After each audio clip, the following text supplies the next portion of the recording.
ఈ వీడియోలో నేను ఇండియా వస్తున్నాను అంటే కోలా చూర గురించి మీకు చాలా క్వశ్చన్లు ఉండే ఉంటాయి. వాళ్ళని ఎవరికి ఇస్తున్నావు, వాళ్ళ కోసం ఎలాంటి జాగ్రత్తలు తీసుకుంటున్నావు, ఏంటి సంగతి అని చెప్పి.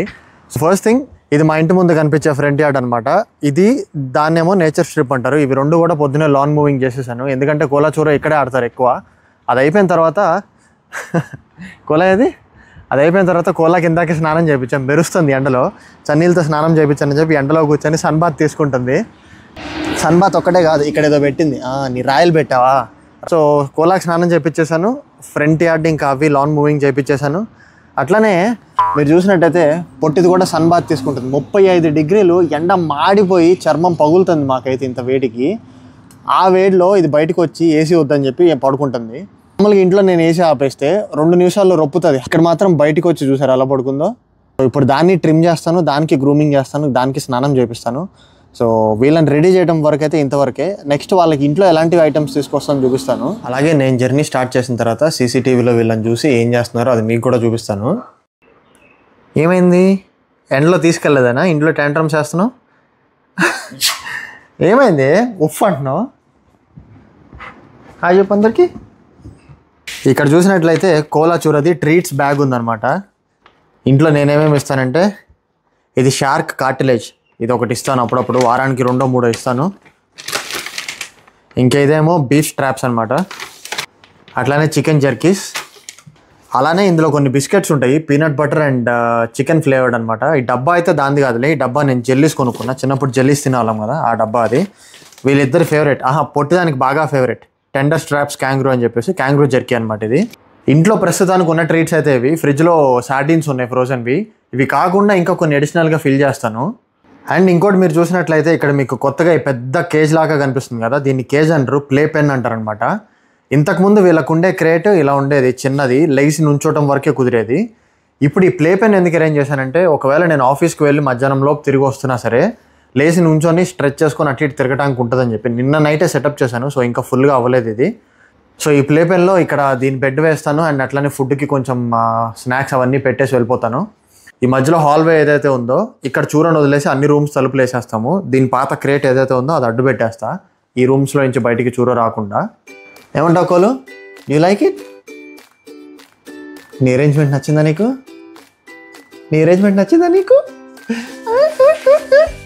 అంతా అయిపోయిన తర్వాత కాసేపు వీళ్ళని వాకింగ్కి తీసుకెళ్దాం నేను బయటకు వచ్చాను. స్కై చూసారా ఎన్ని బ్యూటిఫుల్ కలర్స్లో కనిపిస్తుందో, పింక్ ఒకటి, ఆరెంజ్, బ్లూ, ఎల్లో, అన్ని షేడ్స్లో ఉంది ఈరోజు అయితే. సో కోలా చూర విషయానికి వచ్చేస్తే నేను మొత్తం ఇంట్లో వదిలేసి వెళ్ళను వాళ్ళని. నా ఫ్రెండ్స్ ఉంటారు, అట్లనే డాగ్ సిట్టర్స్ని కూడా మాట్లాడాను, వాళ్ళు మధ్య మధ్యలో వచ్చి వీళ్ళని చూసుకుంటూ ఉంటారు నా ఫ్రెండ్స్ కూడా లేనప్పుడు. ఏం చూరు పప్ప ఇంటికి వెళ్ళిపోతున్నాడు, వద్దా దగ్గరికి రావా? కోలా చూడు మంచిగా వచ్చింది, పప్పులు తీసుకుంది. అది కాంపిటీషన్, ఎప్పుడైనా కోలా వచ్చిందంటే వస్తావు. చూరు నువ్వు వాడే రాళ్ళు నేను ఇంటికి తీసుకెళ్తాను నీ గుర్తుగా. ఇండియాలో ఉండే స్ట్రీట్ డాగ్స్కి అన్నిటికీ మా చూర ఆడే రాయి అని చెప్పి చూపిస్తాను. నువ్వు పట్టవే, సరే నువ్వు ఆడే రాయి కూడా. చూర కోల ఇద్దరు ఆడే రాయి అంట, పొసెసివ్ అయిపోయింది.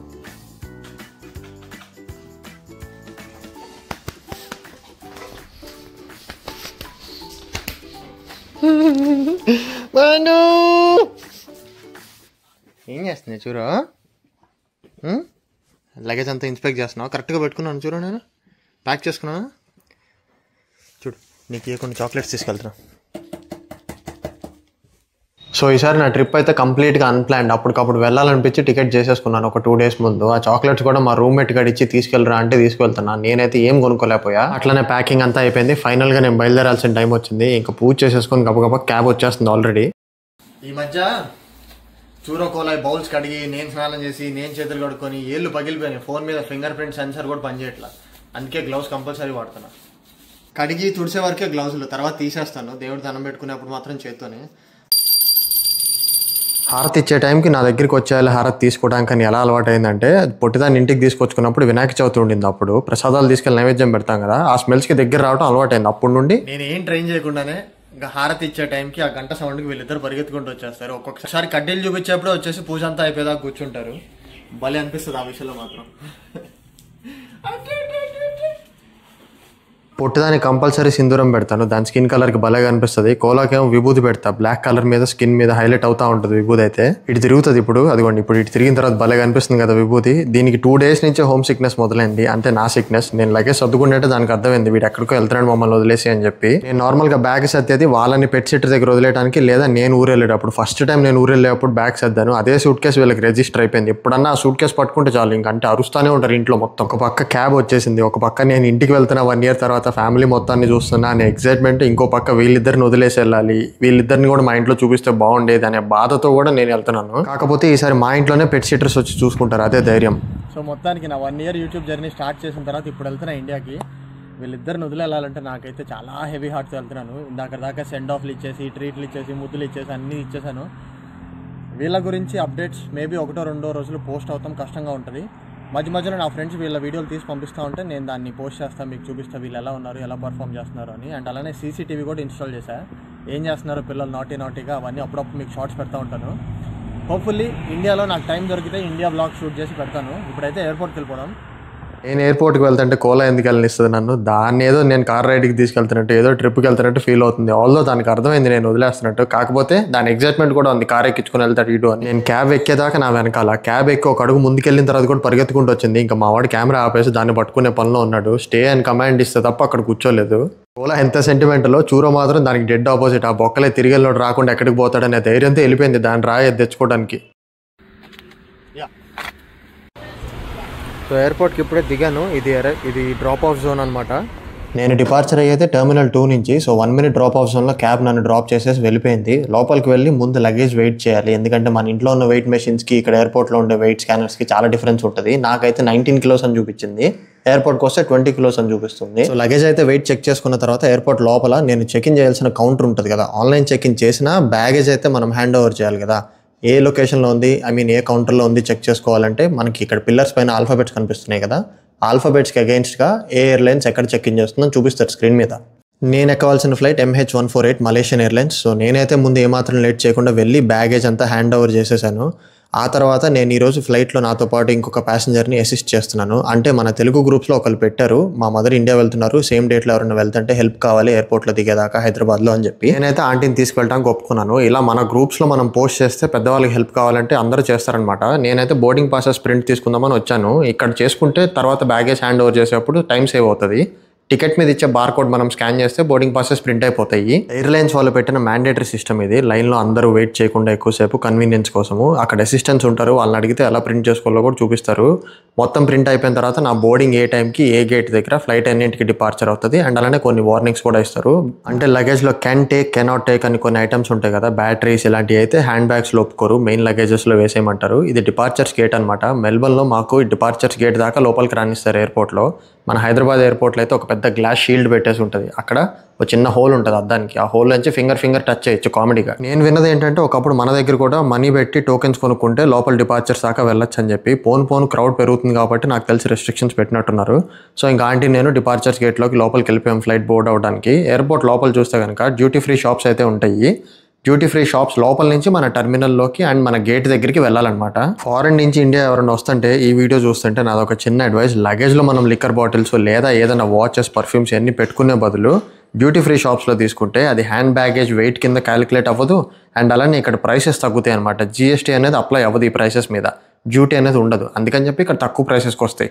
ప్లస్ ఆల్కహాల్ తెచ్చే వాళ్ళకి సపరేట్గా ఏంటంటే 1 లీటర్ స్టాక్ ఇక్కడ ఎక్కువ దొరుకుతాయి, 700 ml బయట దొరుకుతాయి. ఫస్ట్ టైం నేను ఇండియా ట్రిప్కి వచ్చినప్పుడు అయితే ఈ డ్యూటీ ఫ్రీలో ఉన్న జనాలను చూసి షాక్ అయ్యాయి, ఏంటి వీళ్ళందరూ ఫ్లైట్ లేవా టైంపాస్ ఇక్కడ చేస్తున్నారు. తర్వాత నా ఫ్రెండ్స్ నేను మాట్లాడుకుంటుంటే తెలిసింది ఏంటంటే ఒక 1 hour లేదా 2 hours ముందే చెక్ ఇన్ చేసేసి ఎర్లీగా వచ్చేస్తారు లోపలికి. మొత్తం అన్ని షాప్స్ తీరిగ్గా చూసి బెస్ట్ డీల్ ఏదైతే ఉందో అది తీసుకువెళ్తారు. అండ్ ఇంకో విషయం ఏంటంటే ఇక్కడ ఇంటర్నేషనల్ ఎయిర్పోర్ట్స్లో మనం డ్యూటీ ఫ్రీలో ఏదైనా స్టాక్ కొనేప్పుడు బోర్డింగ్ పాసెస్ అడుగుతారు. బోర్డింగ్ పాసెస్ లేకపోతే మనకి ఆ పర్చేస్ అనేది ఇన్వాలిడ్ అయిపోయింది. బేసిక్గా ఇవ్వరు, అంటే it's very obvious. Boarding pass లేనిది అసలు ఫస్ట్ ఆఫ్ ఆల్ టెర్మినల్లోకి రాలేమనుకోండి, బట్ ఎక్కడైనా మిస్ప్లేస్ చేసుకుంటే ఆ పాస్ లేనిది ఇవ్వరు మనకి. అండ్ డొమెస్టిక్ ఎయిర్పోర్ట్స్లో, డొమెస్టిక్ టెర్మినల్స్లో డ్యూటీ ఫ్రీ చాలా తక్కువ ఉంటాయి, చాలా కంట్రీస్లో ఉండవు ఆల్మోస్ట్. అలా డ్యూటీ ఫ్రీ లోపల నుంచి మాట్లాడుకుంటూ బోర్డింగ్ గేట్స్ వైపు వచ్చేసాను. ఇట్లా ఎక్కడికక్కడ నెంబర్స్ పెట్టేస్తుంటే. అండ్ ఇంకొక ఇంట్రెస్టింగ్ థింగ్, ప్రేయర్ రూమ్ అని కనిపిస్తుంది కదా మీకు పైన, చాలా మంది యూస్ చేసుకుంటారు ఆ ప్రేయర్ రూమ్. ఎయిర్పోర్ట్స్లో ప్రతి చోట ఉంటాయి దాదాపు. ఇంటర్నేషనల్ ఎయిర్పోర్ట్స్ లో ఒక తలనొప్పి ఏంటంటే లాంగ్ డిస్టెన్సెస్ నడవాలి గేట్ దగ్గరికి వెళ్ళాలంటే. ఎవరైనా నడవలేరు, స్పెషల్ నీడ్స్ ఉన్నాయి అనుకుంటే ముందుగానే ఆ ప్యాకేజ్ బుక్ చేసుకుంటే ఎయిర్ క్రాఫ్ట్ స్టాఫ్ ఎవరైతే ఉంటారో వాళ్ళు ఎయిర్లైన్ ఎక్కిచ్చేదాకా మిమ్మల్ని ఆ వీల్ చైర్ లో తీసుకువెళ్తారు. బోర్డింగ్ గేట్ నెంబర్ 9 దగ్గరికి వచ్చి కూర్చున్న తర్వాత అనుకోకుండా నా ఛానల్ చూసే సబ్స్క్రైబర్స్ 2-3 నన్ను పలకరించారు. చాలా హ్యాపీగా అనిపించింది. ఎక్కడికి వెళ్ళినా మన వాళ్ళు గుర్తుపెట్టి హాయ్ బ్రో నేను నీ ఛానల్ చూస్తా అని చెప్తుంటే నాకైతే దాహం వేసి ఒక కాఫీ తాగుదామని ఇక్కడ ఒక వియట్నామీస్ షాప్ ఉంటే దానికి వచ్చేసాను. సమ్మర్ హీట్ చంపేస్తుంది. ఒక కోల్డ్ కాఫీ తీసుకొని ఎయిర్పోర్ట్కి వచ్చిన ప్రతి ఒక్కరు ఆబ్వియస్ గా అద్దం దగ్గర నుంచి ఇలా ఎయిర్ క్రాఫ్ట్స్ ని చాలా సేపు చూస్తూనే ఉంటారు. ఇది ఒక ఫ్యాంటసీ అందరికి. ఇప్పుడు ఎలాగో ఇండియా వెళ్ళేది దానిలోనే మళ్ళీ ఎందుకు చూస్తావరా అంటే ఏమో ఆన్సర్ లేదు. ఎయిర్ క్రాఫ్ట్ ఎలా పనిచేస్తుంది, ఇక్కడ ఎయిర్పోర్ట్ స్టాఫ్ ఎలా వర్క్ చేస్తారు, మీ లగేజ్ ఎలా లోడ్ చేస్తారు, అవన్నీ కూడా చూసుకోవచ్చు. భలే ఇంట్రెస్టింగ్ అనిపిస్తాయి ఫస్ట్ టైం చూసేప్పుడు. మొత్తానికి బోర్డింగ్ స్టార్ట్ అయిందని చెప్పి అనౌన్స్మెంట్ వచ్చింది. ఇక్కడ బోర్డింగ్ స్టార్ట్ అయిన తర్వాత ఇప్పుడున్న సిస్టమ్ ఏంటంటే కొన్ని గ్రూప్స్ గా డివైడ్ చేసేస్తారు ప్యాసింజర్స్ అందరినీ. Group is nothing but group 1 అంటే సీట్ నెంబర్ 1 నుంచి 30 అట్లా డివైడ్ చేస్తారనమాట. గేట్ దగ్గర ఎక్కువ రష్ అవ్వకుండా. మనం గ్రూప్ 6 లాస్ట్ అనమాట. So just relax. One of our subscribers hi bro. Airlines వాళ్ళు ఎన్ని గ్రూప్స్ గా డివైడ్ చేసినా యూజ్ ఉండదు, ఎందుకంటే అందరు తోసుకుంటానే ఉంటారు. ఆ రీజన్ ఏంటంటే లోపలికి మనం ఎక్కిన తర్వాత క్యాబిన్ బ్యాగ్ ఎక్కడైతే హెడ్ స్టోరేజ్ లో పెట్టుకుంటామో మన సీట్ పైన మన ఖాళీ లేదు అంటే ఎవడో సీట్ పైకి వెళ్ళి మనం లగేజ్ పెట్టుకుని రావాల్సి వస్తుంది. అవన్నీ కూడా ఫ్లైట్ దిగేటప్పుడు చాలా తలనొప్పిపోతాయి. అందుకని చెప్పి రష్ అవుతా ఉంటారు. నా సీట్ పైన నేనే పెట్టుకోవాలి లగేజ్ అని చెప్పి. వెళ్ళేది పాష్ గా ఏరోప్లేన్ లోనే, కానీ మన పద్ధతులు సేమేగా. ఎక్కిన వాళ్ళకి ఆల్రెడీ ఇవన్నీ తెలుసు అనుకోండి, ఎక్కని వాళ్ళ కోసం చెప్తున్నాను. మీరు ఎక్కినప్పుడు మీకే తెలుస్తుందిలే. సో బోర్డింగ్ గేట్ దగ్గర మన బోర్డింగ్ పాస్ అంతా టికెట్స్ అంతా స్కాన్ చేసేసి మనని ఇక్కడ ఎయిర్లైన్స్ లోపలికి ఇట్లా ఒక బ్రిడ్జ్ లాంటి సెటప్ చేస్తారు డోర్ దగ్గరికి. దీనిలో నుంచి వెళ్తాం, చిన్నగానే వెళ్తారు ఎందుకంటే లోపల ఎక్కువ స్పేస్ ఉండదు. జనాలు లగేజ్ సెట్ చేసుకుంటా ఉంటారు. అట్లానే ఏరోప్లేన్ ఎంట్రన్స్ లో మళ్ళీ మన బోర్డింగ్ పాస్ చెక్ చేస్తారు. ఫస్ట్ టైం ఫ్లైట్ ఎక్కే జర్నీ నేను ఒక్కడే కెమెరాతో క్యాప్చర్ చేస్తుంటే చాలా కష్టంగా అనిపించింది. పెద్ద పెద్ద ట్రావెల్ బ్లాగర్స్ ఎలా తీస్తారో మరి. ఏదో ట్రాన్సిషన్ కోసం తీసిన క్లిప్ ఇది, బొచ్చుగానే పనికిరాలా. నేను ఇంటికి వచ్చే ఎగ్జైట్మెంట్ లో అన్ని మర్చిపోయాను. సో ఫ్లైట్ లోపల లేఅవుట్ ఇలా ఉంటుంది. 242 నాదైతే విండో సీట్ వచ్చింది. మన హెడ్ పైన అలా పెట్టుకోవాలి క్యాబిన్ స్టోరేజ్. నాకైతే ఇవాళ ఎయిర్లైన్స్ చాలా బాగా నచ్చింది, ఎందుకంటే కొత్త ఎయిర్లైన్స్ ఇది. కొత్త ఫ్లైట్, లెగ్ స్పేస్ చాలా ఎక్కువ ఉంది. అండ్ అలానే కాంప్లిమెంటరీ ఫ్రీ వైఫై కూడా ఉంది. ఇంతకు ముందు డబ్బులు కట్టాల్సి ఉండే మనం వైఫైకి. స్టార్ట్ అయ్యే ముందు ఇట్లా మనకి సేఫ్టీ ఇన్స్ట్రక్షన్స్ అన్ని ఇస్తారు, ఎమర్జెన్సీలో ఏం చేయాలని చెప్పేసి. ఇప్పుడైతే టేక్ ఆఫ్ అవుతుంది రన్వే మీద. ఫస్ట్ టైం నేను ఎమిరేట్స్ ఎయిర్లైన్స్ లో వచ్చాను మాస్టర్స్ కి వచ్చేటప్పుడు. ఆ ఎక్స్పీరియన్స్ ఇప్పటికీ గుర్తు నాకు. రన్వే మీదకి వెళ్ళేదాకా చాలా చిన్నగా అటు ఇటు టర్నింగ్స్ తీసుకొని వెళ్తారు. రన్వే మీద ఆగి క్లియరెన్స్ వచ్చిన తర్వాత టేక్ ఆఫ్ కి ఒక్కసారిగా పికప్ అందుకుంటుంది ఇంజన్స్ అయితే. ఆ ఫీలింగ్ మనసులో ఇప్పటికి ఉండిపోయింది నాకు. ఎందుకంత స్ట్రాంగ్ గా ఉండిపోయింది అంటే ఆ టేక్ ఆఫ్ కి ఒక్కసారిగా పుష్ వస్తుంది చూడండి ఇంజన్ నుంచి. ఆ స్పీడ్ నేను ఎక్స్పెక్ట్ చేయలేదు.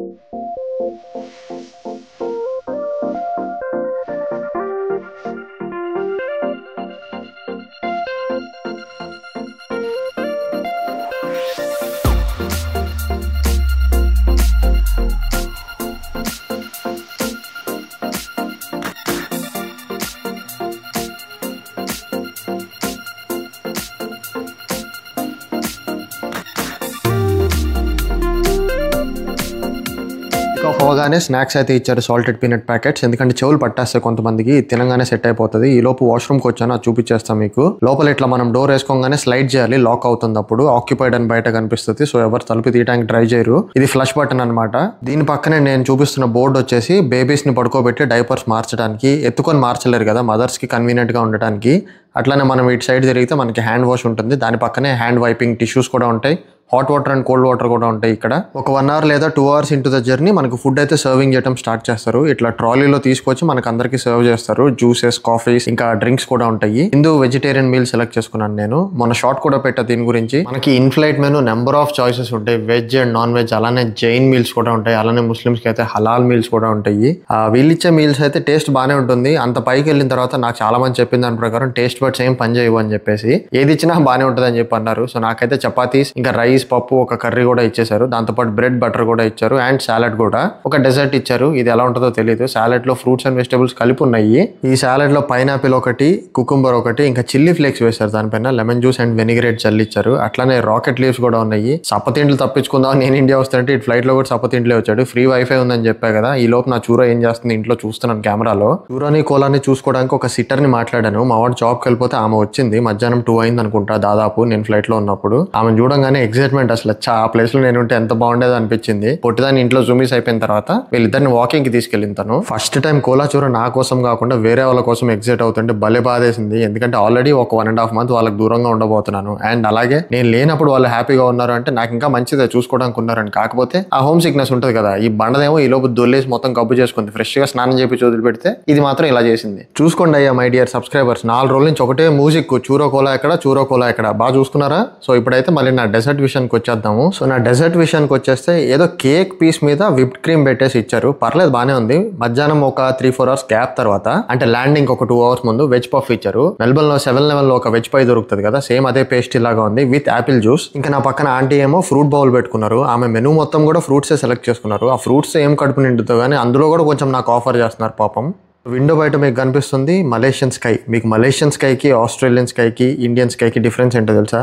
ఏమీ లేదు. సో ఇప్పుడైతే మలేషియాలో ల్యాండ్ అయిపోయాము. ల్యాండ్ అవ్వగానే 1 అవర్ మాత్రమే ఉంది కనెక్టింగ్ ఫ్లైట్కి టు హైదరాబాద్. మాకు ఫ్లైట్ క్యాబిన్లో చూసారు ఎంత కలర్ఫుల్గా ఉందో. ప్రతి సీట్కి ఇట్లా స్క్రీన్స్ ఉంటాయి. ఏ సీట్కి ఉన్న స్క్రీన్ మీద ఆ సీట్ నెంబర్ కూడా డిస్ప్లే అవుతా ఉంటుంది. లైన్లో నా ముందు బ్లాక్ టీ షర్ట్ వేసుకొని వెళ్తున్నాడు కదా, అతనే మా సీట్ అడ్జస్ట్మెంట్కి ఒప్పుకుంది. ఎప్పుడన్నా మీ అందరికి అతను కనిపిస్తే థ్యాంక్ యూ చెప్పండి నా తరపున. మలేషియాలో మన గేట్ దగ్గరికి వెళ్ళేటప్పుడు పెద్ద పంచాయతీ అయిందిలే. ఎందుకంటే మాకు మెసేజ్ వచ్చింది మీ గేట్ నెంబర్ మార్చబడింది అని చెప్పి. 1-2 సార్లు కాదు, 4 సార్లు వచ్చింది. ఆ గేట్ దగ్గరికి వెళ్ళాలంటే డైరెక్షన్స్ ఎవరికి అర్థం కాల. వీళ్ళేమో క్లియర్ ఇన్స్ట్రక్షన్స్ తో బోర్డు పెట్టుకొని లేరు. అక్కడ ఉన్న ఒక ఎయిర్పోర్ట్ స్టాఫ్ అడిగితే ముందుకెళ్ళి రైట్ తీసుకొని వేరే బిల్డింగ్కి వెళ్ళాను. ఈడేంది ముందుకెళ్ళి రైట్ తీసుకోమంటున్నాడు. నేను ఎయిర్పోర్ట్ లో ఉన్నానా లేకపోతే బయట ఎక్కడ ఉన్నానా అనుకున్నాను. సో ఇక్కడ కూడా డ్యూటీ ఫ్రీస్ లోపల నుంచి వెళ్తాం అనమాట. మెల్బర్న్ లో మిస్ అయిన వాళ్ళు ఇక్కడ కూడా తీసుకోవచ్చు, లేదంటే హైదరాబాద్ లో దిగిన తర్వాత హైదరాబాద్ లో కూడా కొనుక్కోవచ్చు. వీడియో స్టార్టింగ్ లో మెల్బర్న్ ఎయిర్పోర్ట్ లో నేను మీకు ఒక విషయం చెప్పాను. నడవలేని వాళ్ళు, స్పెషల్ నీడ్స్ ఉన్న వాళ్ళు ఒక వీల్ చైర్ అసిస్టెన్స్ బుక్ చేసుకోవచ్చు అని చెప్పి. ఇక్కడ కొంచెం ముందుకు వెళ్ళినాక రైట్ సైడ్ చూసుకుంటే ఒక కార్ చూపిస్తున్నా కదా, బ్యాటరీ కార్. సో ఇట్లాంటిది కూడా మనకి హెల్ప్ చేస్తారనమాట. నడవలేని వాళ్ళందరిని ఎక్కించుకొని మన గేట్ దగ్గర డ్రాప్ చేస్తారు మనల్ని. చూసారుగా, ఇందాక నుంచి వెళ్తానే ఉన్నాము, మా గేట్ మాత్రం ఇంకా రాలేదు. అంత దూరం ఉంటుంది ఇంటర్నేషనల్ ఎయిర్పోర్ట్స్ లో. ఇప్పుడు నేనున్న బిల్డింగ్ లో నుంచి గ్రౌండ్ ఫ్లోర్ లోకి వెళ్ళి బస్ ఎక్కితే వాళ్ళు వేరే బిల్డింగ్ లోకి తీసుకెళ్తారంట. సో మొత్తానికి ఆ బస్ ఎక్కి వేరే బిల్డింగ్ లోకి వచ్చేసాము. మా టెర్మినల్ దగ్గరికి వెళ్తున్నాము. ఇట్లా నడవలేని వాళ్ళకి నార్మల్ ఎస్కలేటర్స్ కూడా ఉంటాయి. ఇవి స్ట్రైట్ గానే వెళ్తా ఉంటాయి, కాకపోతే వాకింగ్ కంటే కూడా ఫాస్ట్ ఎక్కువ ఉంటుంది అనమాట. కొంతమంది ఈ ఎస్కలేటర్స్ మీద కూడా నడుస్తారు, కొంతమంది ఇది తీసుకెళ్తుంది కదా అని చెప్పి అలా నుంచుంటారు. నడవడం వల్ల పెద్ద ఉపయోగం ఏం లేదు, ఎలాగో టైంకి వెళ్తాము. సో ఇప్పుడు ఎస్కలేటర్ లో నా ముందు ఉన్న వాళ్ళు, నేను బయలుదేరే ముందు కాస్ట్కోకి వెళ్ళాను, చిన్న పని ఉంటే. ఆ కాస్ట్కోలో వీళ్ళు నన్ను కలిశారు. బ్రో నీ ఛానల్ నేను చూస్తాను అని చెప్పేసి అక్కడ కలిసి మళ్ళీ తర్వాత అనుకోకుండా ఒకే ఫ్లైట్ లో ఇద్దరం మళ్ళీ హైదరాబాద్ తిరిగి వస్తున్నాము. ఎక్కడైనా ఎయిర్పోర్ట్ లో షాప్స్ లేదా ఖాళీ గోడలు ఉంటాయి. ఇక్కడ మాత్రం డమ్మీ హెయిర్ కట్ షాప్ ఒకటి పెట్టారు, స్టిక్కర్స్ అతికిచ్చి. భలే వెరైటీగా ఉంది. మొత్తానికి ఆస్ట్రేలియా టు మలేషియా ఫ్లైట్ దిగి మలేషియా నుంచి మళ్ళీ హైదరాబాద్ ఇంకొక కనెక్టింగ్ ఫ్లైట్ ఎక్కాలంటే చుక్కలు కనిపించినాయి మాకు. ఒక పెద్ద సినిమానే అయ్యింది. ఈ కనెక్టింగ్ ఫ్లైట్ లో ఎక్కే వాళ్ళలో మేమే లాస్ట్ అయ్యాము. ఎందుకంటే ఇందాక హెయిర్ కట్ షాప్ దగ్గర మేము లైన్ లో నుంచున్నాం కదా, మేము నుంచున్న లైన్ వేరే ఏదో కంట్రీకి వెళ్తుంది. మాకు తెలియక అక్కడ నుంచున్నాము. జరిగిన తర్వాత ఫ్లైట్ ఎక్కేసాము. వీళ్ళు ఒక మీల్స్ ఇస్తారు మనకి, రైస్, క్యాబేజ్ కర్రీ అండ్ బెండకాయ కర్రీ ఇచ్చారు. సాలడ్ కి అయితే కుకుంబర్, టొమాటోస్, రాకెట్ లీవ్స్ ఇచ్చారు. కేసర్ లాంటి డెజర్ట్ ఇచ్చారు, కానీ కేసర్ లాగా నాకు అసలు అనిపించలేదు. ఏదైతే అదేంది, ప్రయాణం బాగా జరిగింది. మొత్తానికి హైదరాబాద్ లో ల్యాండ్ అయిపోయాము. బయటికి అడుగు పెట్టంగానే మన ఊరు వచ్చేసాం రా బాయ్ అనే కంఫర్టబుల్ ఫీలింగ్ భలే ఉంటుంది. అండ్ నేను ఇంకొకటి ఇంపార్టెంట్ విషయం అబ్జర్వ్ చేశా. హైదరాబాద్ ఎయిర్పోర్ట్ లో ఫ్రీ వైఫై మనం కనెక్ట్ చేసుకోలేము. సిమ్ ఓటీపీ వస్తే తప్ప. సిమ్ ఓటీపీ రాదు అనే సిచ్యువేషన్ లోనే కదా ఫ్రీ వైఫై కనెక్ట్ చేసుకునేది. ఇక్కడ మనం సపరేట్ గా కూపన్ పర్చేస్ చేసుకుని ఆ 4 అవర్స్ 3 అవర్స్ ఎంత కొనుక్కుంటామో అంత వాడాలి. ఈ సిస్టమ్ లాస్ట్ టైం ఉంటుందని తెలియక చాలా ఇబ్బంది పడ్డాను. ప్రపంచం మొత్తం మీద హైదరాబాద్ ఎయిర్పోర్ట్ ఒక్క దాంట్లో నీ విచిత్రమైన వైఫై ఫెసిలిటీ ఉండేది. లెఫ్ట్ సైడ్ లో మీకు కనిపిస్తున్న బ్యాగేజ్ బెల్ట్స్ అనమాట. అక్కడి నుంచి బ్యాగ్ తీసుకొని ఎయిర్పోర్ట్ బయటకి అయితే వచ్చేసాను. Ground floor and first floor ఉంటాయి. నేను ఫస్ట్ ఫ్లోర్లో డిపార్చర్స్ ఉంటుంది, ఆ గేట్లో నుంచి బయటకు వచ్చాను. మా నాన్న కోసం ఎదురు చూస్తూ ఉన్నాను నేనైతే. వీళ్ళందరూ కొత్తగా బయలుదేరుతున్నారు అనమాట, అప్పుడే ఫ్లైట్స్ కోసం వెయిట్ చేస్తున్నారు. వీళ్ళందరం చూస్తే ఒకటే డైలాగ్ గుర్తొచ్చింది నాకు. ఫైనల్గా ఆఫ్టర్ 1 year and 1 month నేనైతే ఇంటికి వచ్చేసాను. రోజు పొద్దున్న లేవగానే కోలా చూరు తప్ప వేరే ప్రపంచం లేదు నాకు. ఇక్కడ ఇంటికి వచ్చి ఇట్లా కూర్చొని ఫ్యామిలీతో హాయిగా మాట్లాడుకుంటూ కబుర్లు చెప్పుకుంటూ ఉంటే ఎంత బాగా అనిపించిందో, మనసుకి ఎంత ప్రశాంతంగా అనిపించిందో. అండ్ వీడియోస్ లో మా వాళ్ళు కనిపించే విషయానికి వచ్చేస్తే, నేను ఇప్పుడే కదా ఇంటికి వచ్చింది, సో వాళ్ళతో మాట్లాడి వాళ్ళకి కెమెరా ముందు రావడం కంఫర్టబులా కాదా కనుక్కొని అప్పుడు వాళ్ళని వీడియోస్ తీస్తాను. వాళ్ళకి కంఫర్టబుల్ కాదు అనుకుంటే ఫుల్ సీన్ బ్లర్ చేయకుండా ఫేస్ కి ఒకటి ఎమోజీ పెట్టి నెక్స్ట్ టైం నుంచి షార్ట్స్ ఇంకా వీడియోస్ రిలీజ్ చేస్తాను. మాట్లాడేసుకున్న తర్వాత ఇంకా రెడీ అయిపోయి, మాది బిజినెస్ కాబట్టి డాడీ షాప్కి వెళ్ళేప్పుడు ఇట్లా బాయ్ చెప్పడం అలవాటు నాకు, మా చెల్లికి. ఇట్లా చెప్పేసేసి ఇంక ఈ వీడియో ఎండ్ చేస్తున్నాను. ఎయిర్పోర్ట్లో దిగిన తర్వాత రియాక్షన్స్ ఇవన్నీ కూడా క్యాప్చర్ చేద్దాం అనుకున్నా, బట్ మా ఫ్యామిలీని చూసిన ఆనందంలో నేనైతే ఇంకా ఫోన్ పడేసి పరిగెత్తుకుంటూ వెళ్ళిపోయాను. వాళ్ళకి కంఫర్టబుల్ అయితే నెక్స్ట్ టైం నుంచి వీడియోస్లో ఇన్వాల్వ్ చేస్తాను. ఈ వీడియో అయితే ఇంతవరకే. కోలా చూరో ఏం చేస్తున్నారు ఇవన్నీ కూడా చాలామంది అడిగారు. సెక్యూరిటీ కెమెరా ఫుటేజెస్ ఇంకా మా వాళ్ళు పంపించినవి అన్నీ కూడా మీకు అప్డేట్ చేస్తూ ఉంటాయి ఇప్పటికప్పుడు. సో ఈ వీడియో నచ్చినట్లయితే please like, share and subscribe. మళ్ళీ నా నెక్స్ట్ వీడియోలో కలుస్తా. బాయ్.